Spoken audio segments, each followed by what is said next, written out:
Thank you. Now, Mr. Hornsberger, with no clear economic upswing on the horizon, how would you continue to balance the city budget? Please name specific programs or areas in the budget that you would target for cuts, or name potential new or increased sources of revenue. Oh, always a fun question. Well, let's break it down into reoccurring costs versus one-time costs. I think we need to start by looking at, I think this is a no-brainer, the management suites rather than the streets. We look at the budget for the city manager's office. We hired 2 assistant city managers 5 years ago. Did we need that much overhead? We have a communications office. I think we could have the heads of our city departments talking to the media rather than having professional public information officers. We've been expanding the general services department. We've supposedly had a hiring freeze, but we've been doing some hiring during the freeze. So I think we need a hard, not a soft freeze. I thought Ironwood was a very poor choice in allocating public resources. The sale of that would alleviate some of those reoccurring costs. And then finally, we have a $3 million information technology department providing services that are easily provided by private contractors. I think we could look there for savings. And then finally, for sort of the one-time costs that could help us maybe through some of the immediate tough times, I'd be looking at a capital improvement freeze. We've been building buildings even through our tough times. When we have office space, it's empty. So I'd be interested in making changes there as well. Thank you. Okay, thank you. Mr. Zeller. Rob Zeller. Currently, we have increased our budget a lot over the last several years, and I don't think it's been at a higher pace than we've increased our citizenry. And I think basically, I mean, roads. We need to have the infrastructure. We need to have fires, and we need to have police. Those are the core things I think we need to stick with and pay for first. And after that, I think there should be pretty much every budget could be cut somewhat. Like I said, I have 4 businesses, and these last 3 to 4 years have been very, very difficult. And if I didn't cut things drastically, 140 people wouldn't still have jobs. So I think we got to look at every area to cut. And one of the things too is, the CRA spent about $800 to $1 million on a brand new building for office space, when they could have easily stayed where they were, and it costs less to rent the office space they're at than it will to maintain the building they're in now. So I think that should probably be sold, since we're struggling economically. We have a fire assessment fee, but we're spending money on things like that, and I just don't think it's necessary. Plus, there's other things out there that are nice to have, and at some point I'd like to have, but palm trees and roundabouts, we're wasting millions of dollars on those every year right now, and with current economic times, I think we need to give the citizens a break and maybe get rid of the fire assessment fee rather than spend money on stuff like that. Thank you. Thank you, Mr. Zeller. Mr. Angulo. I know, you can just call me Ozzy. I know it's hard to pronounce my last name. It's hard for me sometimes.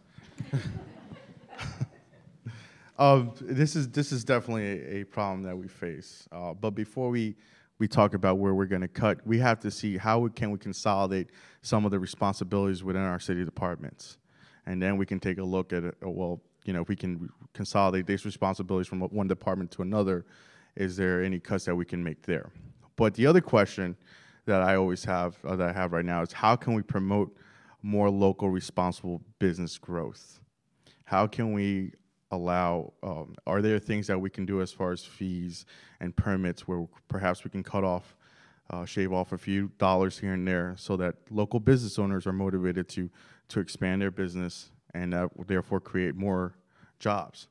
So I think that if we can start looking there and have this discussion with our local business owners, because a lot of them have some great ideas, but right now, like so many of us, they're confined by the economic constraints that we all face.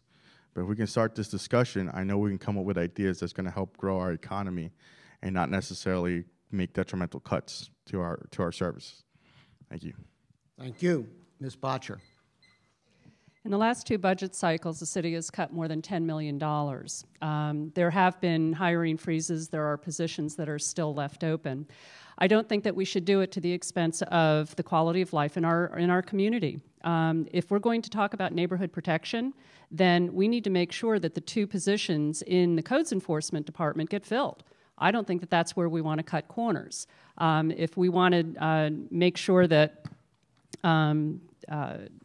you're able to call codes enforcement and get them to respond in a timely manner and follow through, then let's make sure that those kind of positions get filled. The Public Information Office, it does more than, you know, just sit there and talk to the media. There are programs free to you as a citizen that, you know, can help you. You know, I mean, GRU is one of them. I know that's not Public Information Office, but GRU has, you know, their home energy audit. You know, a lot of people don't know about it. Public information needs to get that out to us.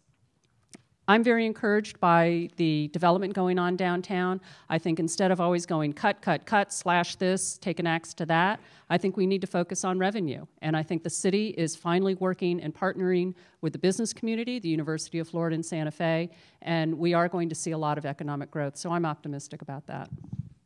Thank you. For our next question, we'll start off with Mr. Zeller. The Southwest 13th Street corridor has long been in need of redevelopment. What do you envision for this corridor? And what role do you think the city should play in spurring development? Rob Zeller. That corridor needs developed. East Gainesville needs more development. I think everywhere in Gainesville there is a spot that could use some redevelopment. The CRAs obviously help with that somewhat, but I think the big problem here in Gainesville right now is the burden to do anything. There's such a financial burden to meet the regulations that are currently in place. There's some areas in town that may have five or six different layers of regulation that you have to meet before you can do anything. It may cost $100,000 just to develop a single acre. Well, that prevents people from wanting to develop that property because of the, that huge cost they have to come up with up front. A lot of other communities, including Jacksonville, have gotten rid of some of these fees and some of this regulation to help spur development and get things cleaned up and nice stuff put up. So I think we need to look at our regulations and maybe cut some of them back that are overburdensome on people. Thank you. Thank you. Mr. Gville. Getting better. I actually used to live out, when I first moved out to Gainesville, I used to live out in the Southwest 13th area. And one of the things I realized right off the bat is that I had to drive anywhere to, if I wanted to go to the library or a coffee shop, or there aren't that many options in that particular area. So I think the first thing I would do is first meet with the residents of that particular area and see what is it that they would benefit from the most. What type of businesses would improve their quality of life, or they think would be a great idea for those neighborhoods, for that area.